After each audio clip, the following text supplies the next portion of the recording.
অর্জন করে তাকে আবার পুরস্কার দেওয়া হয়। বিশ্ববিদ্যালয়গুলিতে লেখাপড়া নাই, অস্ত্রের ঝনঝনানি, কলমের বদৌলতে তাদের কাছে পিস্তল, মদ, গাঁজা ইত্যাদি তারা এটা নিয়ে ব্যস্ত রয়েছে, যার কারণে শিক্ষাঙ্গনকে তারা কলুষিত করেছে।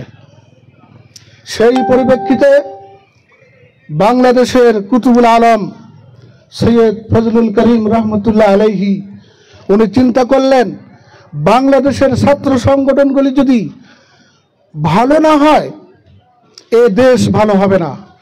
ছাত্র যদি ভালো না হয় একটা রাষ্ট্র কখনো ভালো হতে পারে না। ছাত্র যদি ভালো না হয় একটা ইউনিয়ন ভালো হতে পারে না।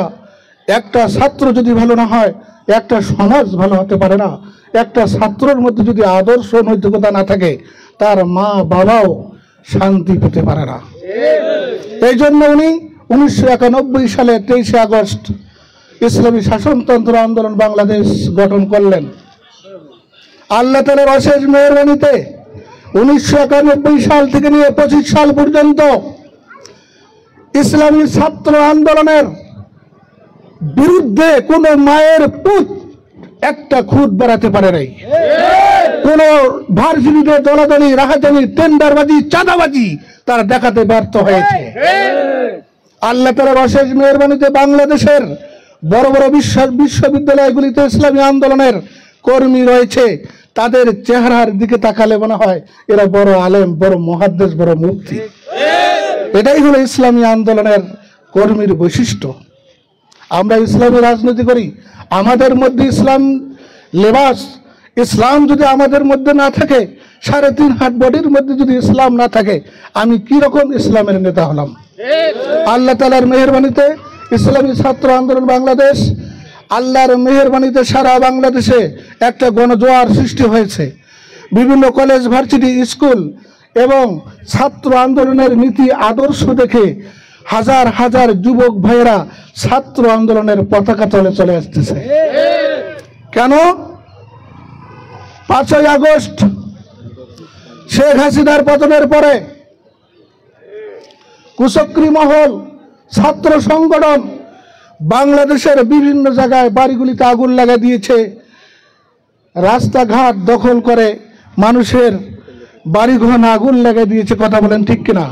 সেই মুহূর্তে বাংলাদেশের ইসলামী ছাত্র আন্দোলনের আমার কলিজার টুকরোরা সারা বাংলাদেশের তারা ট্রাফিকের কাজ করেছে এবং হিন্দুদের মন্দির তারা পাহাড় দিয়ে বাংলাদেশের সাম্প্রদায়িক সম্পত্তির একটা মসজিদ স্থাপন করেছেন। এর জন্য ইসলামী ছাত্র আন্দোলন বাংলাদেশ আল্লাহ তাআলার অশেষ মেহেরবানিতে এই যাবত কোনো দুর্নীতি, টেন্ডারবাজি, চাঁদাবাজির কোনো অভিযোগ আসে নাই। এমন কোন বাংলাদেশের অনেক ছাত্র সংগঠন রয়েছে, ইসলামের নামেও সংগঠন রয়েছে, তাদেরও কিন্তু ইতিমধ্যে ফেসবুকে আপনারা দেখতে পেরেছেন চাঁদাবাজি ধরা পড়তেছে। কথা বলেন ঠিক কিনা? একমাত্র ছাত্র আন্দোলন যেটা সাহাবায়ে কেরামের আদর্শে আদর্শিত এবং আল্লাহ রাসূল সাল্লাল্লাহু আলাইহি ওয়াসাল্লামের আদর্শে আদর্শিত যে দলটি, সেটা হলো ইসলামী ছাত্র আন্দোলন বাংলাদেশ। এই জন্য পাটগ্রাম উপজেলার সকল ভাইদের আমি দৃষ্টি আকর্ষণ করছি, ইসলামী ছাত্র আন্দোলন বাংলাদেশ যদি এগিয়ে যায় বাংলাদেশ এগিয়ে যাবে। এই জন্য ছাত্র আন্দোলন বাংলাদেশের কে আরো বেশি দাওয়াতি কাজ চালাতে হবে। আমাদের শাইখে চরমনের হাতকে শক্তিশালী করতে হলে ছাত্র আন্দোলনের বিকল্প নাই। এই ছাত্র আন্দোলনের মাধ্যমে সাম্য প্রতিষ্ঠিত সম্ভব, ছাত্র আন্দোলনের মাধ্যমে মানবিক মর্যাদা প্রতিষ্ঠা সম্ভব, ছাত্র আন্দোলনের মাধ্যমে ন্যায় বিচার প্রতিষ্ঠা করা সম্ভব। এই জন্য আমাদের সবাইকে দল মত নির্বিশেষে ছাত্র আন্দোলন বাংলাদেশের পতাকা তলে আসার জন্য আমি উদাত্ত আহ্বান জানাচ্ছি। সংগ্রামী ভাইয়েরা, আমি আপনাদের কাছে বিনীত অনুরোধ করব, ইসলামী আন্দোলন বাংলাদেশ, ছাত্র আন্দোলন বাংলাদেশ ইসলামী আন্দোলন বাংলাদেশের একটি শাখা। ইসলামী আন্দোলন বাংলাদেশের কর্মীদের দৃষ্টি আকর্ষণ করে বলছি, ইসলামী আন্দোলন বাংলাদেশ এখন সারা বাংলাদেশে একটা গণজোয়ার সৃষ্টি হয়েছে। আল্লাহ তাআলার অশেষ মেহেরবানিতে আমাদের শায়েখ চরমনাই হুজুর রহমতুল্লাহ আলাইহি বলেছিলেন, আমরা মানুষের কাছে যাব না, মানুষ আমাদের কাছে আসবে। আমাদের অবস্থান যদি আমরা সেই রকম বাংলাদেশে করে উঠতে পারি, আমরা অন্য নেতাদের কাছে যাব না, নেতারা আমাদের পিছু ঘুরবে ইনশাআল্লাহ। আল্লাহ তাআলার অশেষ মেহেরবানিতে এখন বাংলাদেশে রাজনীতি করতে হলে ইসলামী আন্দোলনকে আগে গণনা করতে হয়। এই জন্য আমরা ইসলামী আন্দোলন বাংলাদেশের কাজকে ত্বরান্বিত করার চেষ্টা করি। বিশেষ করে আমি পাটগ্রামের উপজেলা শাখাকে আমি বিশেষ অনুরোধ করছি, আমরা ইনশাআল্লাহ দাওয়াতি কাজ আগামী নির্বাচনের জন্য প্রতিটি ঘরে ঘরে হাত পাখার আওয়াজ সর্বত্র পৌঁছে দেওয়ার উদাত্ত আহ্বান জানিয়ে আমার বক্তব্য এখানে শেষ করছি। আসসালামু আলাইকুম ওয়া রাহমাতুল্লাহ।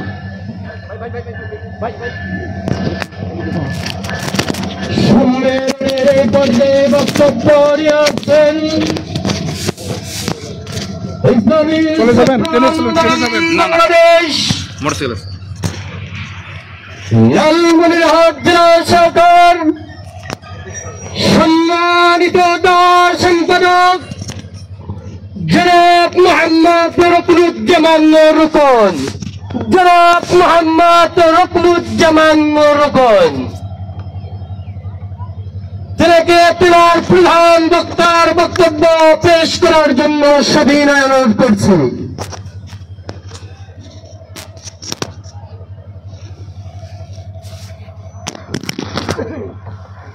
আসসালামু আলাইকুম ওয়া রাহমাতুল্লাহ। নাহমাদুহু ওয়া নুসাল্লি আলা রাসূলিল কারীম, আম্মা বাদ, আউযু বিল্লাহি মিনাশ শাইতানির রাজীম, বিসমিল্লাহির রহমানির রহিম। ইনসাফ ভিত্তিক কল্যাণ রাষ্ট্র প্রতিষ্ঠায় বৈষম্যহীন বাংলাদেশ বিনিময় ইসলামী একমাত্র কার্যকর পন্থা। এরই পরিপ্রেক্ষিতে আজকে পাটগ্রাম উপজেলা শাখা সম্মেলন। উপস্থিত আছেন পাটগ্রাম এবং হাতীবান্ধা তিন আসনের সম্ভাব্য প্রার্থী মুফতি শাহরিয়ার এবং বিভিন্ন অঙ্গ সংগঠনের বিভিন্ন দায়িত্বশীল বৃন্দ। তো ইসলামী ছাত্র আন্দোলন বাংলাদেশ সম্পর্কে অনেক কিছু জানিয়েছেন, তো আমি শুধু সিম্পল উদাহরণ দিতেছি। ইসলামী ছাত্র আন্দোলন বাংলাদেশ এটি এমন একটি সংগঠন যে সংগঠন ইনসাফ ভিত্তিক কল্যাণ রাষ্ট্র প্রতিষ্ঠা করতে চায়। জাহিলিয়াতের সকল প্রথার আধিপত্যর অবসান ঘটিয়ে কোরআন সুন্নাহ অনুযায়ী খোলাফায়ে রাশেদার নমুনায় ইসলামী রাষ্ট্র প্রতিষ্ঠা করতে চায়। জাহিলিয়াত একটা সময় জাহিলিয়াত সম্পর্কে অন্ধকার যুগ বোঝায়।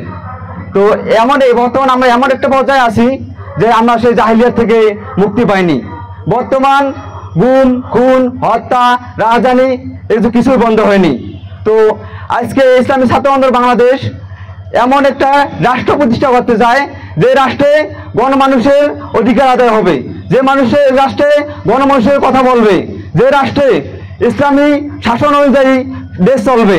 ইসলামী ছাত্র আন্দোলন বাংলাদেশ এমন একটি সংগঠন যে সংগঠন নিজেকে গড়ার ভিত্তিকে বাংলাদেশ গড়তে চায়, যে সংগঠন গণমানুষের দাবি আদায়ের রক্ষাতে থাকতে চায়।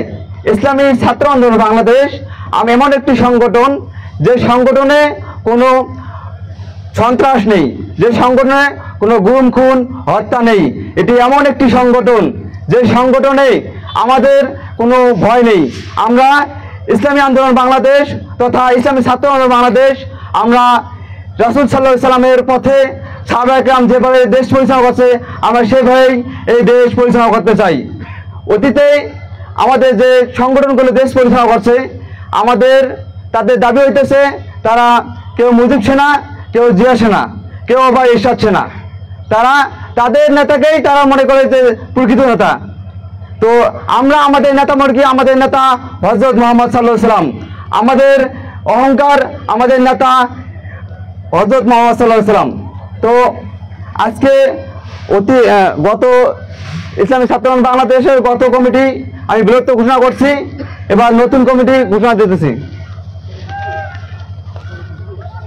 নতুন কমিটিতে যারা আছেন তারা মোহাম্মদ রবিউল ইসলাম, সকল মিলে আলহামদুলিল্লাহ। সহ সভাপতি হিসেবে আসতেছেন মোহাম্মদ আবু হানিফ। সাধারণ সম্পাদক হিসেবে আসতেছেন মোহাম্মদ রায়হান কবির। সাংগঠনিক সম্পাদক হিসেবে আসতেছেন মোহাম্মদ জাকির হোসেন।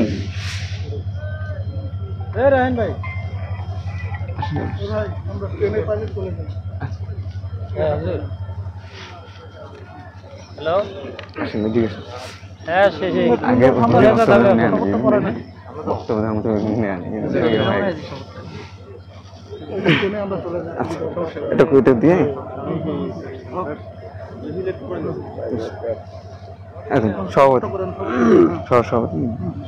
তো আমি নাম বললে আপনার নাম জানেন। আমি নাম বলেন। ইসলামী ছাত্র আন্দোলন বাংলাদেশের আপনার দায়িত্ব বলেন।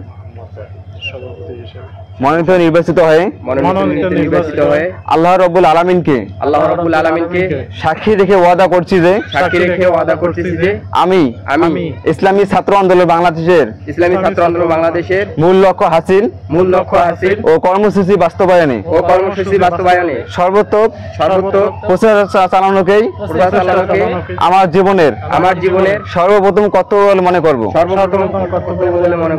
আমি ইসলামী ছাত্র আন্দোলন বাংলাদেশের নীতিমালা মেনে চলবো এবং নিয়ম শৃঙ্খলা ও ইনসাফ বজায় রেখে যথাসাধ্য চেষ্টা করব। আমার উপর অর্পিত দায়িত্ব ও আমানত যথাযথভাবে পালন করব। আমি দেশে ইসলামী শাসন প্রতিষ্ঠা ও সংরক্ষণের লক্ষ্যে আজীবন ইসলামী আন্দোলনের সাথে সম্পৃক্ত থাকবো। আল্লাহ তাআলা আমাকে এই ওয়াদা পালনের তৌফিক দান করুন। আমিন।